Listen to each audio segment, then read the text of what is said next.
Hi, my name is Alex Sareh, and I'm a computer engineering student here at Georgia Tech. Today, I'm going to talk to you about the cybersecurity threat. Cybersecurity is the practice of protecting people, systems, and data from cyber attacks using various technologies. When an exploit is discovered in hardware or software, attackers will take advantage of that to gain unauthorized access, steal sensitive data, deliver malware, or disrupt operations. Given that this is a computer engineering thread, there's a larger focus on low-level software and hardware principles when it comes to cybersecurity. So the big three types of cybersecurity specialties in this thread are hardware security, malware analysis, and inter-network security. I first got interested in hardware security, in regards to the Nintendo Switch. If you didn't know, the Nintendo Switch was extensively hacked early in its life cycle, allowing people to install custom firmware and pirate games. I personally never hacked a console, but the fascinating thing is that it wasn't a software bug that compromised the system. It was actually hacked through a hardware vulnerability in the NVIDIA Tegra processor itself, allowing unauthorized code to run before the system security checks loaded. And since it was a hardware issue, it was unpatchable until they updated the chips and rolled them out in the next batch of systems. Obviously, this is a video game system, so the consequences aren't too bad unless you're Nintendo. But similar types of vulnerabilities exist in much more critical systems.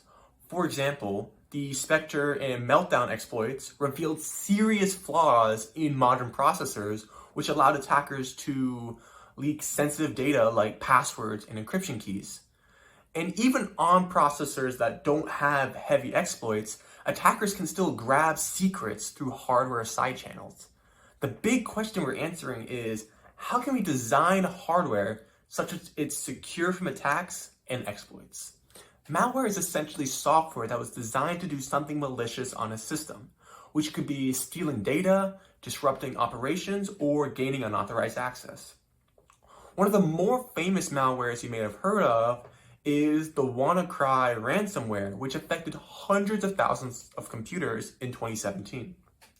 And it encrypted and locked users out of their files and demanded a Bitcoin ransom.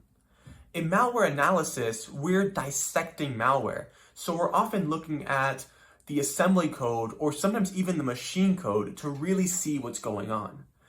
Malware analysis is so cool because you're debugging something that was intentionally built to hide what it's doing. And with cyber attacks almost on the daily, it's such a rapidly changing and relevant field. Inter-network security is basically how devices communicate securely over networks like the internet or Wi-Fi. Bluetooth technically isn't an inter-network, but it falls under this broader umbrella of network security. We look at network protocols and security weaknesses in such protocols. The WannaCry ransomware I just mentioned actually worked by taking advantage of a vulnerability in a Microsoft Internet protocol. And with that ransomware, once one computer on a network was infected, it could spread to all the other vulnerable computers on the same network. This is incredibly important because almost every modern device is connected wirelessly in some way. And your phone, laptop, video game systems, smart home devices, even the buzz card scanners to get into buildings, they're all connected to the internet. So without proper security, the data that's sent and received could be intercepted, modified, or exploited. Cybersecurity is such a cool field, and it's also incredibly broad. Anything that involves computers can potentially be compromised, which makes it such a rapidly changing field as new devices and processors and software is made so often. I feel like everything I'm doing is relevant to the real world. And cybersecurity knowledge isn't only useful if you become a cybersecurity professional. If you're designing processors, working with embedded systems, or building IoT devices, you still need to understand how attackers may exploit your design, which makes knowing cybersecurity incredibly important. Well, that's all from me. Thank you so much for watching and have a great day.